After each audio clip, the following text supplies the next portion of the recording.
बनाना आसान हो सकता है लेकिन बुके बनाना आसान नहीं होता, और ऐसे में कुछ चुनिंदा खबरों को उठाकर लाना और उनके सुर्खियों के पीछे क्या है, आगे क्या है, ये समझना काफी मुश्किल होता है। और इसीलिए हम लेकर आते हैं सुर्खियों से आगे। स्वागत है आप सभी का, आपके साथ मैं हूं स्वप्निल। तमाम वो खबरें जो आज सुर्खियों में रही हैं उन पर बातचीत करेंगे। मेरे सहयोगी राहुल अवस्थी मेरे साथ जुड़ रहे हैं और बीके शर्मा मेरे साथ जुड़ रहे हैं। और कौन सी खबर सबसे पहले ली जाए, इसका डिस्कशन पहले हम आपस में कर लेते हैं। क्या लगता है, राष्ट्रीय स्तर की खबर उठाएं, प्रदेश स्तर की जो राष्ट्र को छू रही हो ऐसी खबर उठाएं, या टोटल लोकल हो जाए? ठीक है, टोटल लोकल तो हो नहीं सकता क्योंकि ये पार्लियामेंट्री चुनाव इलेक्शन है, तो यहाँ जो लोकल भी होगा वो भी तो नेशनल उठाएं कि प्रदेश की नेशनल वाली? मुझे लगता है जिसका लिंक नेशनल हो, लोकसभा चुनावों में हो, लेकिन प्रदेश से जो कहना चाहते हैं ना, वोकल फॉर लोकल हो तो भी वो आवाज़ दिल्ली से ही आएगी, समझ रहे हैं आप? तो सबसे पहले एक बड़ी नेशनल न्यूज़ जो आपने हो सकता है सुनी हो। इस्लामिक स्कॉलर है मौलाना सज्जाद नोमानी, उन्होंने राहुल गांधी को एक खत लिखा है और उन्होंने खत लिखकर उनसे ये पूछा है कि कांग्रेस मुसलमानों पर खुलकर बात क्यों नहीं कर रही है, क्यों राहुल गांधी की स्पीचेस में मुसलमान शब्द सुनाई नहीं दे रहा, ओबीसी सुनाई दे रहा है इस बात की बधाई, अन्य जातियों का हिस्सेदारी की बात सुनाई दे रही है इस बात की बधाई, लेकिन मुसलमान क्यों सुनाई नहीं दे रहे? इसमें क्या है, थोड़ा सा कंफ्यूजन उनको ये है कि अब उनको ये समझ में तो आ रहा है कि जो सॉफ्ट हिंदुत्व वाला मामला है कि हम हिंदुत्व के खिलाफ नहीं है, ये मैसेज देने की कोशिश की जाती है। अब आप इसमें मुस्लिम का सीधा सीधा अगर उनके लिए बोलेंगे तो जो बीजेपी आरोप लगाती है तुष्टीकरण का, वो एक तरह से उससे पुख्ता करेंगे आप। पर आप बीच में भी नहीं चल सकते ना, कोई स्टैंड तो होना चाहिए। लेकिन ये कन्फ्यूजन कांग्रेस के अंदर है, ये कांग्रेस के अंदर ये कन्फ्यूजन है उनके साथ कि क्या किया जाए, क्योंकि मुद्दा भी इस मामले में, इस मुद्दे पर मुद्दा विहीन है कांग्रेस। अब इसमें सोचते हैं कि थोड़ा हिंदुत्व, जो हिंदुओं के अंदर कांग्रेस का जो वोट बैंक है वो कम से कम वो उनके साथ बना रहे, ये एक मैसेज देने की कोशिश कर रहे हैं। वो भी ऐसे वक्त पर जब ना राम मिले अब लग रहा है ना मुसलमान। मैं इसे इस तरीके से देखता हूँ, बड़ा वाजिब लेटर है जो लिखा गया है और सवाल बहुत वाजिब पूछा गया। साहब अभी तक लेते थे, अब क्यों नहीं ले रहे हो? कांग्रेस को डर इस बात का नहीं है कि साहब वो नाम ले लेंगे तो हो सकता है तुष्टीकरण के आरोप लग जाए। कांग्रेस को डर इस बात का है कि जैसे ही वो नाम लेंगे, कांग्रेस को ये बात पता है कि उस नाम लेने के बाद बीजेपी उस मुद्दे को कितना हाथों हाथ लेगी और उसको एक नई पैकेजिंग के साथ में पेश कर देगी। राहुल गांधी ये मान के चल रहे हैं कि ये वोट कहीं और जा ही नहीं सकता, ये आना हमारे पॉकेट में है या फिर हमारे अलायंस के पॉकेट में, ये एनडीए में नहीं जाएगा। कई बीजेपी पूरा नहीं जाएगा, पॉकेट्स में तो जाएगा। हाँ, पॉकेट्स में जाएगा। पिछली बार का चुनाव ट्रिपल महिलाओं के कई वोट है जो इस बात का द्योतक है कि वोट बड़ी संख्या में पड़ा बीजेपी को। पर सबसे बड़ा सवाल यही है कि बीजेपी इस चीज़ को, कांग्रेस इस चीज़ को मान चुकी है, मोटा वोट हमको आना है, हम ऐसी बातें बोल के हिंदू वोट्स को कॉम्प्रोमाइज नहीं कर सकते जो एकदम से छिटक जाएगा। लेकिन ये तो वो सजेशन नहीं है जो एंटनी ने पार्टी को दिया था। खुलकर कोई एक स्टैंड लेने की बात एंटनी करते हैं जो कांग्रेस लेती हुई नहीं दिखाई देती, लेकिन उसकी काट के तौर पर ये कास्ट वाला फैक्टर लेकर आती है ताकि किसी के एक मुश्त को टुकड़ों में बांटा जा सके।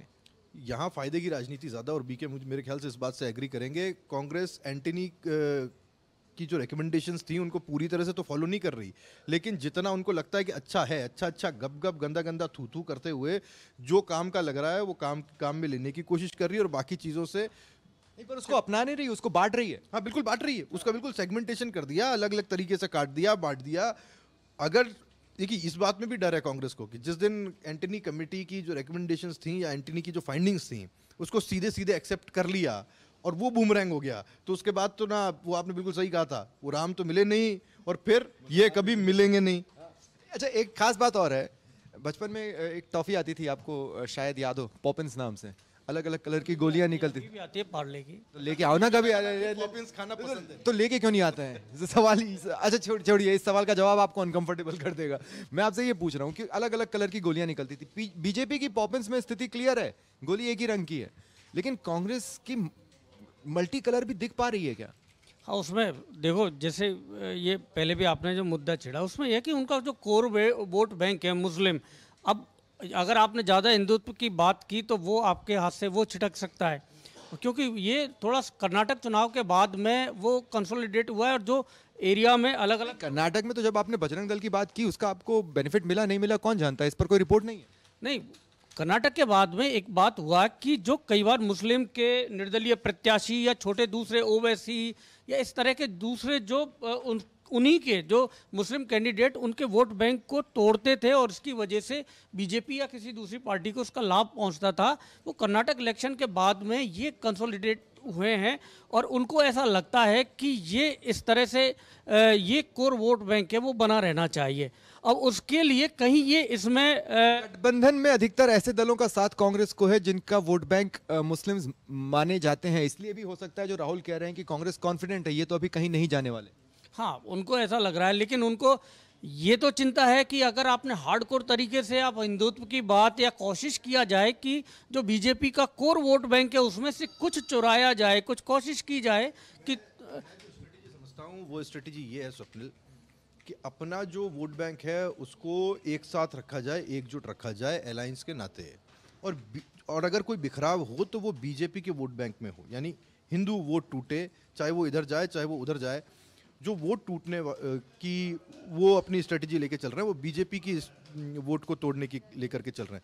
वो अपने वोट बैंक में से किसी भी तरह से वोट छितर जाए इधर से उधर। लेकिन राम मंदिर के डिबेकल के बाद मुझे ऐसा नहीं लगता कि कोई भी ऐसी स्ट्रांग स्ट्रेटजी निर्मित की जा सकती है जो स्थिति को यहाँ से यूं पलट दे।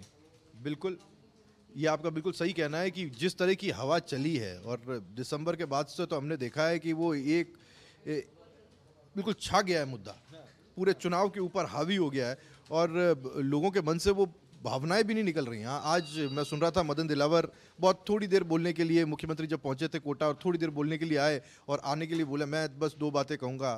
पहली बात ये है कि आपको इस बात को याद रखना है कि अगर आपने वोट कांग्रेस को दिया तो ये उन लोगों को वोट जाएगा जो हिंदू के हत्यारे थे। तो आप समझ रहे हैं, अगर कोई भूलना भी चाहे तो मदन दिलावर जैसे बीजेपी के नेता जो इस पॉलिटिक्स को लेके जिए हैं वो भूलने देंगे नहीं। एक ऐसा मैटर है जो हमारे स्टेट से उठा और नेशनल परिदृश्य पर इस तरह से छा गया कि थरूर तक के रिएक्शंस आ रहे हैं, ट्वीट्स हो रहे हैं। वो बयान है ज्योति मिर्धा का, संविधान को लेकर उन्होंने एक बयान दिया। हालांकि मैं इसमें क्या देखता हूं वो मैं अगले 1-2 सवालों में जोड़ूंगा, लेकिन ज्योति मिर्धा उन्होंने ये साफ तौर पर कहा कि देश हित में कठोर निर्णय लेने होते हैं, संविधान में बदलाव करने होते हैं, हमें दोनों सदनों में नंबर्स चाहिए और हम ऐसा करेंगे। इसे प्रोजेक्ट इस रूप में किया गया कि बीजेपी संविधान ही बदल देना चाहती है, जबकि हम ये आम समझ है कि जब से संविधान अस्तित्व में आया उसके बाद से 100 से ज्यादा, अगर मैं गलत नहीं हूं तो 100 से ज्यादा अमेंडमेंट्स हुए हैं। ये कोई नई बात नहीं है। संविधान बदलना नहीं, ये संविधान संशोधन है जो चलता रहेगा और ये भी संवैधानिक अधिकार है सरकारों का कि ये इसका सबसे ज्यादा फायदा कांग्रेस नहीं लिया है। हाँ, कि आप संविधान को जनता की मांग के अनुसार, बदली हुई परिस्थितियों के अनुसार उनको बदल सकें। लेकिन यहाँ मुझे लग रहा है कि जो यहाँ पर जो कोड ऑफ कंडक्ट है, जो मुस्लिम लॉ, विवाह, शायद इस तरह का कोई मामला है, शायद उनको लेकर एक संकेत दिए जा रहे हैं। यहाँ पर एक देश एक एग्जैक्टली यूसीसी वाला एक मामला है सीए के बाद में, तो आने वाले दिनों में हो सकता है वो इस तरह की ये जो यहाँ मुस्लिम पर्सनल लॉ है या इस तरह, ये इसकी जगह एक ही लॉ होगा। वो आपके पहले प्रश्न से जुड़ा हुआ है, जो कांग्रेस प्रोजेक्ट करना चाहती है ना, वो पहले प्रश्न से जुड़ा हुआ है। उनका कहना ये है कि प्रेम्बल ही चेंज कर देंगे कि भारत, ये तो मुझे लगता है कि देखिए, मैंने कहा था कि मैं आगे सवाल में जोड़ूंगा। मुझे लगता है कि इस पर एक नैरेटिव क्रिएट किया जा रहा है, नैरेटिव क्रिएट करने। आप बी.आर. अम्बेडकर को ले आए, आप इस बात को ले आए कि भाई बीजेपी संविधान बदलना चाहती है, तो थरूर कह रहे हैं। नेचुरली सबसे पहली बात ये है कि आप कोर्ट किसको कर रहे हो? ज्योति मिर्धा को। ज्योति मिर्धा कितने समय से बीजेपी में है, वो कितना बीजेपी को समझती हैं, पर वो संविधान बदलना समझती है ना, संविधान बदलना बदलाव हाँ, कि बीजेपी बदलाव समझती है वो। वो तो 2 पार्टियों के संविधान तो पढ़ चुकी है, दूसरे का पढ़ रही है मेरे ख्याल से। पर इतनी जल्दी वो बीजेपी की रीति नीति और बीजेपी की भावनाओं को वो समझ जाएं और उसके ऊपर कमेंट कर दें और उनके कमेंट को इतना गंभीरता के साथ ले लिया जाए कि यही स्ट्रेटेजी बीजेपी की है, ये मेरे ख्याल से मैं इसे बचकाना मानता हूँ। लेकिन विपक्ष ने स्मार्ट खेला, आपको ये मानना पड़ेगा। जैसे जूली ये कहते हैं कि माँ का दूध पिया है तो संविधान बदल कर दिखाओ, या फिर बी.आर. अम्बेडकर को लाया जाता है कास्टिज्म को बताने के लिए। एक नैरेटिव क्रिएट कर पाएंगे ये तो बहुत मुश्किल है, 1-2 दिन में ये मामला शांत हो जाएगा। लेकिन इसको पहली बार मैंने देखा कि इंप्रेसिव तरीके से टैकल करने की कोशिश हुई। गेंद अगर कमजोर मिल रही है तो चाहे बीजेपी हो चाहे कांग्रेस हो, वो उसको गंवाना नहीं चाहते। उनको ये पता है कि ये 20 ओवर का ही गेम है और यहाँ अगर 2-3 फ्री हिट्स मिल जाएं तो उसमें आगे बढ़ के छक्के लगाए जाएं, वो ज़रूरी है, आउट होने की कोई संभावना नहीं है। ये वही गेंद थी जो उनको फुल टॉस मिली, ऐसा लगा कि उनको फुल टॉस है। अब इस पर सफाई नेचुरली ज्योति मिर्धा को देनी होगी, कल वो इसकी सफाई देंगे। आप कह रहे थे वो ठंडा पड़ेगा, सफाई उन्होंने दी कि आप मेरी बात को समझ ही नहीं पाए, ऐसा रूटीन में होता रहा है। लेकिन इसी से जुड़ी एक बात और है, एक और बात मैं बता, लेकिन मैं एक खास बात कह दूं कि बीजेपी अभी भी राज्यसभा के नंबर्स देख रही है, लोकसभा के नंबर्स तो देख रही है, लेकिन राज्यसभा के नंबर्स भूली नहीं बॉल और फुल टॉस की बात की इस मोर्चे में। इसमें क्या है कि बल्लेबाजी कांग्रेस की हमेशा कमजोर रही है। ऐसे मुद्दे जब भी उनको जब बीजेपी को मिलते हैं और वो किस तरह से उसे बुनाती है, इलेक्शन का ये माहौल। मैं क्रिकेट की लैंग्वेज से फिलहाल नहीं जोड़ूंगा, मैं क्रिकेट की लैंग्वेज में भी अनकंफर्टेबल चल रहा हूँ। स्वप्ने और हम चाहेंगे भी नहीं आप कुछ समय तक जोड़ें। आप वो मुद्दा देखिए कहाँ से आया।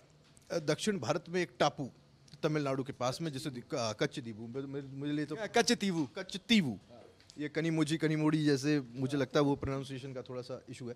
पर हाँ देखिए, उस इशू को किसको पता था कहाँ से आएगा, किसी को पता ही नहीं था। बट बीजेपी ने उसको कैसे उठाया और कहाँ से उठाया, और न सिर्फ डीएमके को घेर लिया, पूरी कांग्रेस को घेर लिया, कांग्रेस के बड़े बड़े लीडरान को घेर लिया, ये कहते हुए कि ये लोग देश हित में फैसले लेते ही नहीं थे।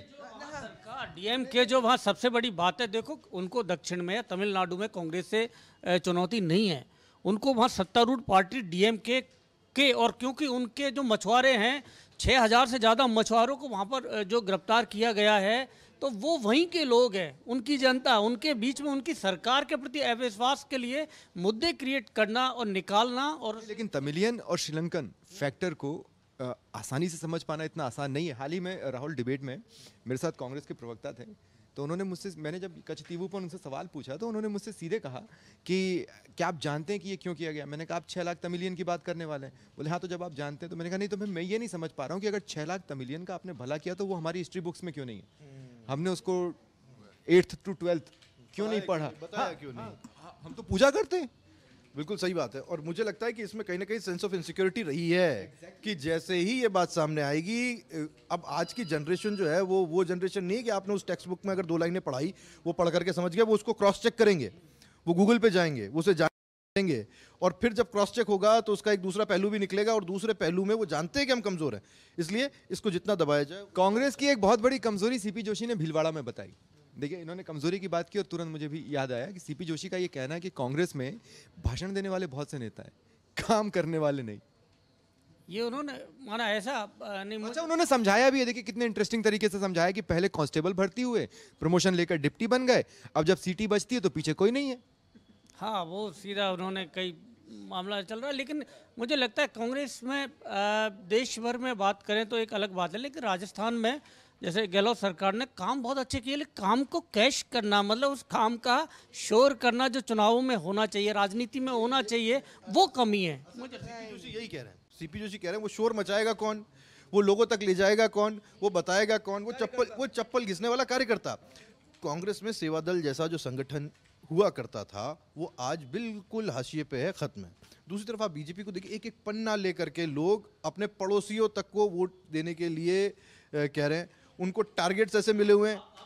कैसे भूल सकते हैं कि भजनलाल, सीएम भजनलाल को सीएम बनाने की आलोचना ये हो सकता है, अनुभव भीम पहली बार विधायक बने हुए आप किसी कार्यकर्ता को आपने सीएम बना दिया, लेकिन आप देखिए इसके बाद में मोराल ये है कि कोई भी कार्यकर्ता कभी भी ऊंचे पद पर पहुंच सकता है, और आला कमान की केंद्रीय नेतृत्व की उस पर नजर है। एक बड़ा मैसेज गया है, और उसका सब कुछ उनके लिए कितना नया है इसका एक उदाहरण बताता हूँ। आपने अगर आज देखा हो, जब जनसभा चल रही थी, भजनलाल शर्मा थे, उनका तुरंत गले में कुछ फंसा, वो उनको खांसी आई, उन्होंने बचने की कोशिश नहीं की, ऐसा नहीं किया कि मैं माइक से पीछे हट जाऊं और इन चीज़ को छुपा लूं, बस ग्लास उठाया, पानी पी। इतने लंबी लंबी तूफानी दौरे, इतने तूफानी प्रचार जो फ्रंट लीड करता है, वो भजनलाल ने नहीं की है, वो अब कर रहे हैं फ्रंट पर खड़े होकर।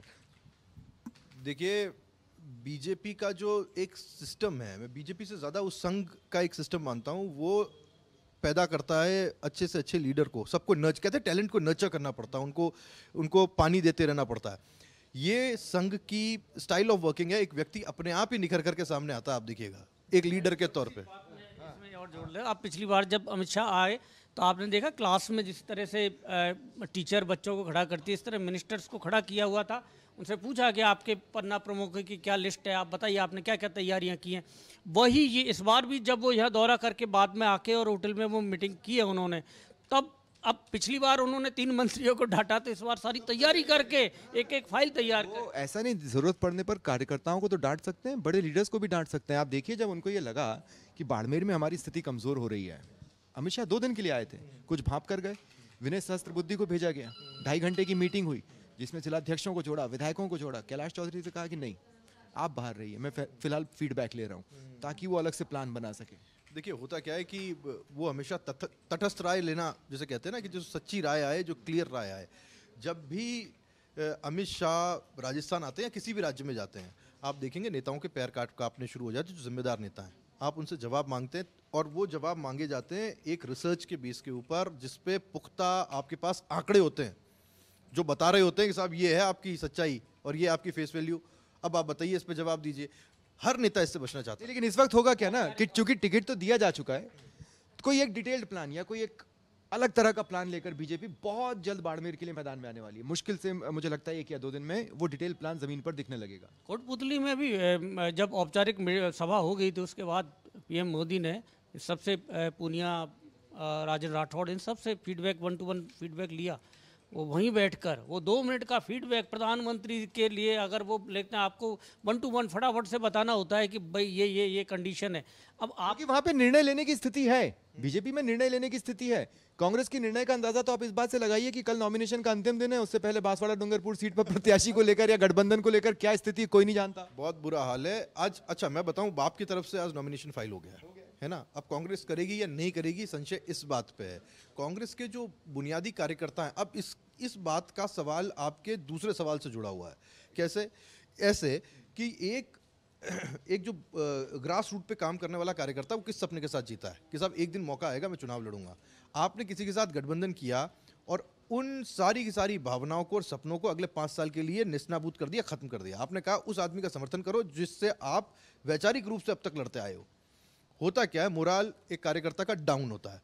बीजेपी जब भी इस तरह के गठबंधन करती है, आप देखिए हमारे कार्यकर्ताओं के साथ हम जाएंगे, हम आयातित कोई बाहर से आए हुए व्यक्ति को पंजाब का प्रदेश अध्यक्ष बना दें, कोई दिक्कत वाली बात नहीं है। लेकिन हम अकाली दल से कॉम्प्रोमाइज करते हुए किसी भी तरह का कोई गठबंधन नहीं करेंगे। बीजेपी का स्टैंड क्लियर है। लेकिन कांग्रेस का लंबा गठबंधन रह चुका है अकाली दल के साथ। एक सबसे बड़ा, आपकी बात को आगे बढ़ा रहा हूं मैं, सबसे बड़ा मैसेज ये है, घोषणा पत्र एक ही होगा, किसी पार्टी का अलग से नहीं होगा। जितने भी सहयोगी संगठन है, लोकसभा चुनावों के लिए एक ही घोषणा पत्र होगा एनडीए का। जबकि ऐसा कांग्रेस या कांग्रेस में है ही नहीं है। हाँ, आईएनडीआईए का कोई कॉमन आ ही नहीं रहा है। एनडीए जो है उनका कोई इस तरह का घोषणा पत्र नहीं है कि कॉमन घोषणा पत्र है। आप एक साथ चुनाव लड़ रहे हैं और सबने सहमति भी जताई। कॉमन मिनिमम प्रोग्राम की ओर देख रहे हैं, वो कॉमन मैनिफेस्टो की ओर नहीं। हाँ, ये कॉमन मैनिफेस्टो नहीं है ये भी। आप पूछना चाहते हैं, वहाँ एक असहज स्थिति बांसवाड़ा डूंगरपुर में बन गई। जब आज नॉमिनेशन फाइल किया, सब लोग सोच रहे थे कि अब जो प्रत्याशी हैं उनको बोलने के लिए कहा जाएगा, प्रत्याशी बोलने के लिए आए भी। लेकिन सबके सवाल जो थे वो पास खड़े दूसरे कांग्रेसियों से होने लगे कि साहब बताइए अब आपका कैंडिडेट आएगा या नहीं आएगा। कांग्रेस सारे असहज स्थिति में कि अब भाई करे तो करे क्या है, अब बोले तो बोले क्या। कहते हैं ना, जब उनके पास तो कोई फैसला लेने का अधिकार नहीं है। लेकिन मैं जितना बांसवाड़ा डूंगरपुर को जानता हूँ, वहाँ के लोगों में और ख़ास तौर पर जो ग्रास रूट के नेता हैं, उनके अंदर बहुत ज़्यादा गुस्सा है इस बात का कि उनको इस बार मौका नहीं मिलने वाला। ख़ास तौर पर महेंद्रजीत सिंह मालवीय के जाने के बाद एक वैक्यूम क्रिएट हुआ था, उनके लिए मौका बना था, अब वो मौका उनके हाथ से निकल गया। ये उनके गुस्से का बहुत बड़ा कारण है। और बाकी इसका खामियाजा आगे भी सहना पड़ेगा। मुझे आज भी ये लग रहा है स्वप्निल की कांग्रेस जो पहले ये था ना, इंदिरा गांधी ने एक सभा की और लोकसभा चुनाव, उस सभा से आगे 10, 12, 15 सीटों पर उसका इम्पैक्ट हो गया। एक सभा करके भाषण दे के आप चले गए तो उसका 10-15 सीटों पर आसपास की जितनी भी है उन पर इम्पैक्ट हो जाता था, चुनाव जीत भी जाते थे वो कैंडिडेट। वो उस दौर से, उस तरह के चुनाव प्रचार से, उस तरह का जो स्ट्रेटेजी है उससे बाहर नहीं निकल पा रही है अभी तक। और बीजेपी क्योंकि इसीलिए आईएनसी का अगर फुल फॉर्म अगर हम देखें तो सबको पता है क्या है।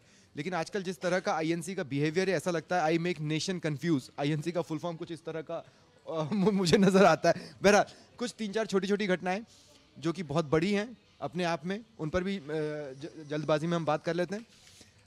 विजेंदर सिंह, एक खिलाड़ी जिनके पीछे सीबीआई ईडी नहीं पड़ी है, ऐसा शख्स आज बीजेपी में शामिल हुआ है। तो आप ये नहीं कह सकते कि ईडी सीबीआई के डर से विजेंदर सिंह बीजेपी में गए होंगे।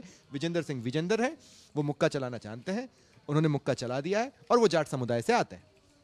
नहीं भाई, इस तरह के और भी खिलाड़ी हैं। ज़्यादातर आप देखेंगे कि खिलाड़ी या फिल्मी हस्ती हैं या अदर देन पॉलिटिक्स जो अलग अलग क्षेत्रों के हैं, उस ज़्यादातर लोग बीजेपी में ही इस समय आए हैं। तो उनको लगता है कि जो पार्टी जो सरकार में आने की संभावना जिसकी ज़्यादा है उसके साथ जाया जाए। और दूसरा बात, वैचारिक रूप से भी लोग मंथन करते हैं इसमें, और मेरे हिसाब से इसमें कुछ गलत भी नहीं है। एक और ओलंपियन, एक मैसेज दूसरा जा रहा है। वो मैसेज ये जा रहा है कि विजेंद्र खिलाड़ियों के लिए काम हुए, खिलाड़ियों के लिए काम हुए। एक आपने देखा वो नैरेटिव बना था जब दिल्ली के अंदर आंदोलन हो रहे थे, कबड्डी को लेकर के हो रहे थे, कुश्ती को लेकर के हो रहे थे, कुश्ती को खास तौर पर कुश्ती को लेकर के हो रहे थे हरियाणा में, और खास तौर पर वो खेलने वाली पट्टी में। इससे लेकर के एक सेंटीमेंट क्रिएट हुआ। विजेंदर उन सब के हीरो हैं। विजेंदर न सिर्फ जो पुराने तरीके से खेलने वाले खिलाड़ी हैं उनके हीरो हैं, बल्कि जो नई पीढ़ी के ग्लैमरस खेल देखने वाले, जैसे वो आजकल तो बॉक्सिंग किस तरह से होने लगी, प्रोफेशनल बॉक्सिंग बहुत अलग लेवल की बॉक्सिंग होती है, उसको विजेंदर करके आए, इंटरनेशनल रिप्रेजेंट करा और बहुत अच्छे नॉकआउट्स उन्होंने किए। तो वो उनको जो फॉलो करने वाले लोग हैं वो भी उनके पीछे खड़े हुए। तो ये एक बहुत बड़ी चीज़ है और बहुत बड़ा मैसेज है जो खासतौर पर हरियाणा और पंजाब में विजेंदर के आने से जाएगा, और ये बीजेपी के लिए बड़ी चीज़ है। एक बयान जो कांग्रेस का पीछा करने वाला है, मदन दिलावर का, 500 से ज्यादा लोग अभी जेल जाने वाले हैं, पेपर लीक पर वो बात कर रहे थे। गहलोत डोटासरा बचने की जुगत भिड़ा रहे हैं, बचेंगे नहीं। ये सरकार के लिए, क्योंकि ये कमिटमेंट करके आई है और उनका जो दावा था वो गलत साबित नहीं हो रहा है स्वप्निल। आप देखें कि वो 15 एसआई, आप लेकिन आप देखिए कि बहुत से लोग एसआई जैसे पदों पर, और अभी वन विभाग में और मैसेज एक आया है और रिपोर्ट की गई है उसकी कि वन विभाग में जो भर्तियां हो चुकी हैं उनमें भी इसी तरह के वहाँ पर फर्जी लोग बिठाए गए थे और उन्होंने वहाँ पर परीक्षाएं दी हैं और नौकरियाँ मिली हैं। एक शख्स 20-20 एग्जाम्स में डमी कैंडिडेट बन चुका है, ये खुला। अगर ऐसा होता है तो ये बिल्कुल इसकी जांच होनी चाहिए, और जिन्होंने नौकरी हासिल कर ली है वो सीधा सीधा उनका, जिन्होंने जो बरसों बरस तक मेहनत करते हैं और उनका हक छीना गया है। जितने भी लोग पकड़े गए अभी तक कोई पॉलिटिकल नेम नहीं, लेकिन किसी पॉलिटिकल चेहरे का नाम अब तक किसी भी आरोपी के मुंह से पूछताछ में निकला नहीं है। ये सारे के सारे गिरोह थे, है ना, और जिस तरह से पकड़े गए हैं वो प्रोसेस अगर आप समझेंगे तो आपको लगेगा ये खुद अपने आप में बहुत कंफ्यूजिंग है। ये सारे शिकायत के आधार पर पकड़े गए। ऐसा कोई थ्रू आउट तरीका हो या आउटराइट तरीका हो जिससे कि बहुत मेहनत करके पुलिस ने कुछ किया हो, ऐसा एसओजी ने कुछ किया हो, अभी तक ऐसा कुछ शुरुआत में पता नहीं चला है। और एक चार्जशीट बनाना, उस चार्जशीट में इन सबको दोषी साबित करना वो बहुत कठिन काम है, और उसके बाद में उस आधार पे उस पॉलिटिशियन के कॉलर तक हाथ पहुंचाना, अगर ऐसा करता है कोई तो मैं बताऊं अगला डायलॉग ये आएगा, किसी माई के लाल में दम है तो आओ मुझे गिरफ्तार करके दिखाओ, और फिर वो फुल टॉस हो जाएगा। ये सीधी सीधी बात है कि आपकी सरकार थी यहाँ और ये सब काम हुए थे और इसने सारे लोगों की भर्तियाँ आपने तो उसमें मान्यता दे दी, आपने अपॉइंटमेंट लेटर पकड़ा दिए, जबकि ये सब ये अपराधी थे। तो आप अगर दूसरी सरकार आई और अब जांच की जा रही है और वो आरोपी साबित हो रहे हैं, पर कई मामले तो उसके पहले भी जा रहे हैं, कई मामले तो उसके पहले भी जा रहे हैं, सिर्फ गहलोत राज तक थोड़ी ना सीमित हो रहे हैं। कई मामले तो राज्य, फिर गहलोत, फिर राज्य तक जा रहे हैं। फिर यूपी का भी दे दिया जाता है कि आप देखिए ना उत्तर प्रदेश में, गुजरात में क्या हो रहा है, कई जगहों के एग्जांपल्स दिए जाते हैं। और कहानी ये, मैं जहाँ तक समझता हूँ, किसी बड़े कॉलर को पकड़ने से पहले बहुत फूंका जाएगा, बहुत समझा जाएगा, ताकि कोई भी उसका इमोशनल कार्ड खेलते हुए लाभ नहीं ले ले। पर जिस तरह से काम हो रहा है, दिशा वही है कि किसी ना किसी के गिरेबान तक हाथ पहुंचाना है, बस उसका रास्ता ढूंढा जा रहा है। आज की एक और खबर, कल हमने चर्चा की थी और राहुल भी चाहते थे कि मैं इस मुद्दे को आज दोबारा उठाऊं। दुष्यंत सिंह ने जब नॉमिनेशन किया, बहुत फीका फीका सा कुछ था, एक चित्रकार मानो एक वाइट कैनवस लेकर बैठा हो और वो अभी विचार कर रहा हो कि मैं एक इस पर फोटो बनाऊंगा, एक चित्र बनाऊंगा, बहुत सुंदर सा कुछ। लेकिन कल वो सिर्फ एक सिंपल कैनवस था, आज उसमें रंग भर दिए गए। जेपी नड्डा ने रंग भर दिए, दिल्ली से आए। पर सवाल वही है, आज जितने वो कल आप कह रहे थे ना एक सफ़ेद कैनवस के साथ में कोई छायाकार बैठा था, आज वो जब पेंटिंग ब्रश लेकर के बैठा तो उसने जो रंग भरे वो जेपी नड्डा के लिए भरे या दुष्यंत के लिए भरे या फिर उनके लिए भरे जो आजकल नेपथ्य में है। सवाल ये जरूर पूछा जाएगा। मैं जहाँ तक समझता हूँ आज जो रंग भरे गए वो जेपी नड्डा के लिए भरे गए थे, क्योंकि जेपी नड्डा वहाँ पर थे इसलिए तमाम कैमरे लग गए। अगर नहीं होते तो ये फीकापन आज भी रहता। और सबसे बड़ी बात यह है कि अगर आप मंच की तस्वीरों को देखेंगे तो किस तरह से वो एक पर्टिकुलर शख्स थोड़ा साइड में रहा, जिसके बारे में ये कहा जाता था कि जहाँ से वो खड़ी होती है लाइन वहाँ से शुरू होती है। आज वो एक लाइन में लगी नजर आई। ये मैं मेरे कल भी ये मेरे जहन में आया था ये सवाल, मैंने ये देखा था कि आज वो नामांकन भरा है, तो मैं 5 साल पीछे चला गया कि उनके उस नामांकन में क्या मजमा होता था, किस तरह का लोग यहाँ से सब लोग जाते थे, जिस तरह से आपने चित्तौड़गढ़ में देखा है कल, और इस तरह से वक्त बदल गए। अब इसी मीम का डायलॉग आपको याद हो तो उसी के साथ मैं आपको छोड़े जाता हूँ। फिलहाल इतना ही, ये था आज का सुर्खियों से आगे। नमस्कार।